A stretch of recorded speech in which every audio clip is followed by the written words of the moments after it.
আজ আমি রান্না করছি মুরগির ঝাল। এটা যে না খেয়েছে সে বুঝবে না এর কি টেস্ট, মারাত্মক টেস্ট। যে একবার খাবে সে বারবার খাবে। যাই হোক, আমরা বাড়িতে সকলে খুব ভালো খাই, তাই তোমাদের সাথে শেয়ার করলাম। রান্নাটা শেয়ার করছি না, রান্না করতে করতেই তোমাদের সাথে আজকে কথা বলবো। আজকে আমার এই ভিডিওটা কারো ভালো লাগবে, কারো খারাপ লাগবে, কিন্তু তাতে কি ভিডিওটা দেব না সেটাতে আমি পিছাইনি। ভিডিওটা আমি পোস্ট করলামই। আজকের দিনে ভদ্র মানে তুমি ভীতু, নিরীহ মানে তুমি দুর্বল, সৎ মানে তুমি বোকা, আর স্পষ্ট বক্তা মানে তুমি শত্রু।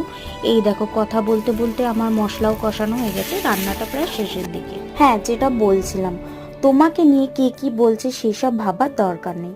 নিজেকে নিয়ে ভাবো, দেখবে প্রতিষ্ঠিত হতে পারলে অপছন্দ করা মানুষও ছুটে বুকে জড়িয়ে ধরছে।